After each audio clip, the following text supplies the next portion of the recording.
Hey guys, I wanted to go ahead and make a short video to make sure that everybody is comfortable with email etiquette and email organization. The first one, email etiquette, is just kind of rules of how you should send emails in a professional environment, something that you should start to practice now with your teachers so that as you kind of move on into, further into school and into work and the working community, you just have a good grasp on how to professionally communicate. And the second one, organization, in the Google form survey that I sent out recently, I got a lot of responses back about students being kind of overwhelmed by the amount of emails you're getting. And that would be the same thing for your teachers. We're getting a lot of emails too. So I wanted to share a couple of tips about how to keep your inbox organized so that it will not kind of stress you out and overwhelm you with receiving daily emails from all your teachers that have attachments and videos and all kinds of different things. Okay. So, email etiquette and email organization. Email etiquette, yes, by the way, these are dead memes. If I'm aware of it, it's a dead meme. I'm just owning it. I'm a 32-year-old white guy. And so if I know about a meme, it is 100% post-mortem dead. That's life. So for email etiquette, four things that you want to focus on. All right, four things. Number one is the subject line. Two is the greeting. Every email should have a greeting. Three is the message body, and four is your signature. So I'm going to take you through those things really quickly. I'm actually going to go ahead and show an inbox here for an email address that I don't use very frequently. You can see there's nothing here. But the things that I want to make you aware of. When you go to write an email, let's compose and let's move me out of the way. Oh, send money for free with your debit card? Sweet. Y'all can do that anytime you want to use your debit card to send me money. Feel free. So here's what we want to do.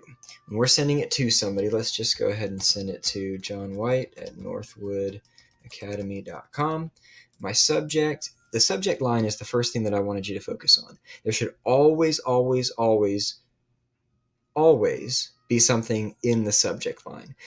That just helps the person that's receiving the email, when it pops up in their inbox, it helps them to see kind of immediately, is this something I need to read right now, or can it wait for a few minutes? So we need to have something in the subject line so that the recipient knows what this email is about. So I'm going to put something about a new dad joke. All right. And I'm going to write this email. Now, the next thing that I wanted you to look at, remember we said subject line and then greeting. The greeting is something very simple, but it should be in every single email you write. And it just looks like this: Mr. White, comma, enter, enter. Just like you're writing a letter.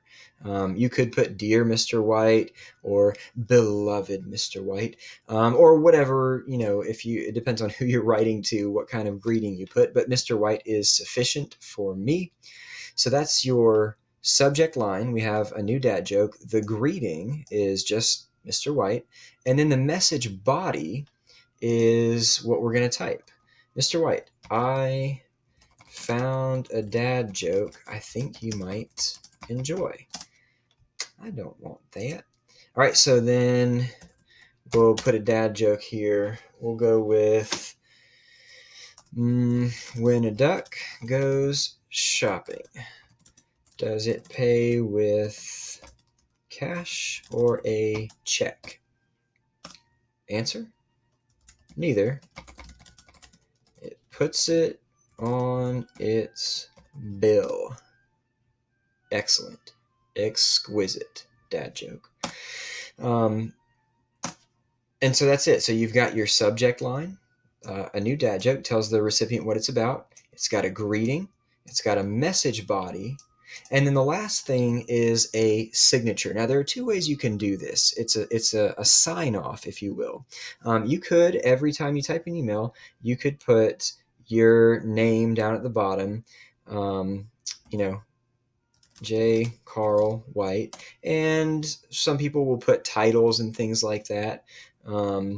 I'll just quickly put something NWA English teacher. Okay, something like that. Some people put other forms of contact down here, fax numbers, phone numbers. You don't need all of that stuff. At the very least, you need your name down there so that it actually ends up being a professional piece of communication with a subject line, a greeting, a message body, and then a signature. Okay, so that's one way to do the signature. The other way to do a signature, I actually want to show you, and I want you to pay attention to this.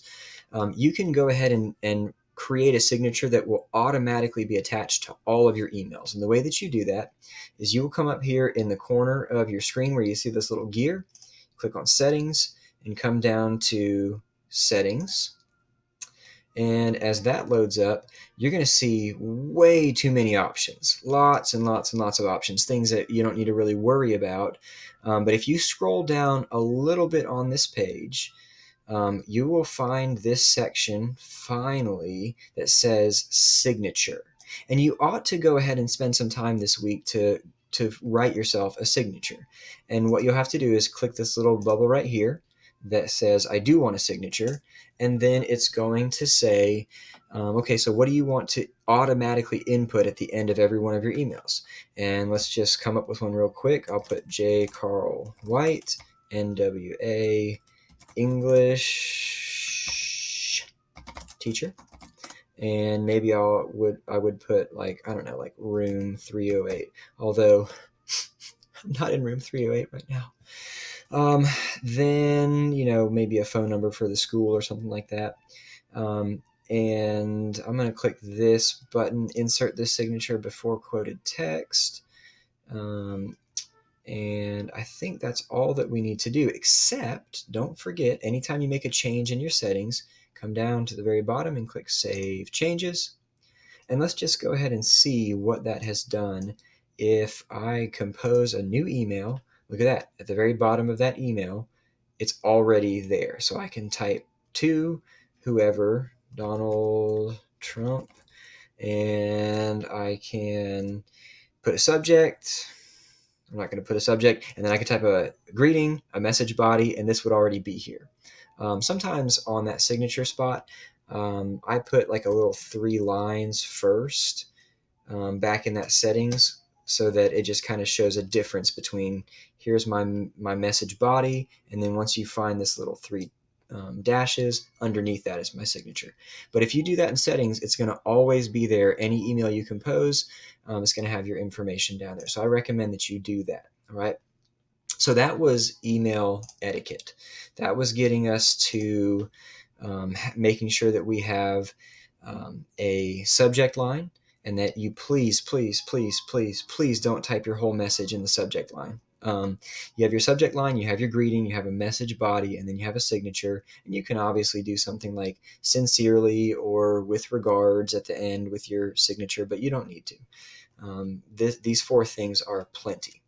So please make sure that as you're emailing teachers that you're doing those 4 things. I want to make very certain that you're using your email in a professional format. Okay, punctuation and grammar, spelling, all that stuff is also important, but make sure you have these 4 things. The other thing is email organization. So if you just have a default Gmail account, all your emails come into your inbox, and I want to show you that you can create new labels to sort out your messages. Okay, so I went ahead and took some screenshots of what my different labels look like. So I have an inbox. Everything shows up first in my inbox, but then I went ahead and created a label for accounts. If I sign up for a new account and I want to remember that account information, I'll put my emails in there. I have one for emails from administration if I need to make sure I keep those emails. I don't want 1,000 emails in my inbox. It stresses me out. Y'all, it stresses me out to have that many emails in my inbox. So I always move them to the places where I want them to be. So I have this one for administrative emails. I have one for the Charger Times, have one for English department stuff, one for field trip information. And the way that you do this is you have to go all the way down to the bottom of this sidebar over here where it says create new label and manage labels. So let me show you that in my same email over here. Over here underneath compose, your inbox, this is where everything is going to show up, just by default. But you can come down to the bottom of this and click create new label.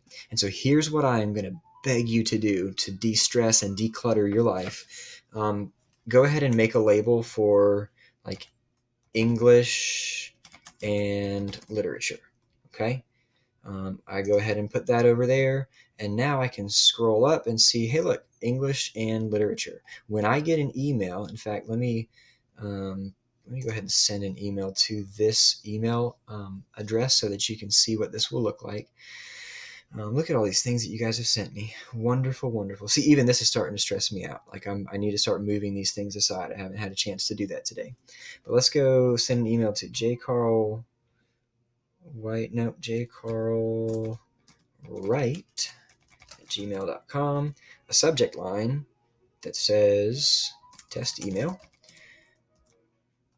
Dearest Jonathan, here is a test email. And notice, guys, by the way, I already have my signature and everything is down here. This is all automatically here. And I recently added this Zoom information, which I'm probably going to change that to Google Meet information soon. But I went ahead and have this. I already just have this here every time because that's in my settings. All right. So I sent that email. It's going to pop up in this inbox momentarily. And when that shows up, I will show you how to move it into a new spot. Let's hope that it shows up. There it is. Pop. Test email. So here's what happens, guys. It always shows up in my regular inbox. And when I want to move that, I'm just going to click on this little box here. And up in this toolbar, you have all these things where you can delete it. You can mark it as important. You can mark it as read. You can set, snooze it so it's not giving you notifications. But here's what I want to do. I want to move it to, and it gives you all the places you can move it to. The ones that are automatically here for you and the ones that you've created. So I want that to go to English and literature. And that just means that I know now if I need to find information that came from that teacher about that class, I just go to my English and literature folder and all of those emails will be here. Okay. And I could go in and do the same thing, create new label. This will be for math class. Okay. And it pops up and now I can bring things into math class, and then I could create one for science. And that just means that I'm moving stuff out of my inbox. And so you don't end up with this kind of inbox situation. You can move those things over into these other folders. And that just means, like, for example, when I tell you guys, hey, please go back and check a handout that I sent on Monday, March 30th, you go, oh, where is that? No, it's just in English and literature. All my English and literature emails are here in this, label. So that would be a way to keep your inbox organized. I really strongly encourage you guys to do that. Okay. Make sure that you are, number one, that you are sending professional emails, that you are always using the subject line for a short subject, a greeting, a message body, a signature, and then that you're creating labels in your inbox and moving emails over to those labels so that you know where they are, so that you have access to the information you need when you need it, and you don't have to scramble around and go looking for these things. It de-stresses, well, I will say it, I guess, this way. For us outline people, it de-stresses our life. For you firework brains, I don't know if this is a good method for you or not. You might like the chaos of thousands of messages in your inbox. I can't handle it. I've got to put things in labels and make sure that they're where they need to be when I need to find them. All right. So that's just a couple of thoughts for you in being professional with your emails and then just keeping your inbox decluttered. I hope you guys will take advantage of that.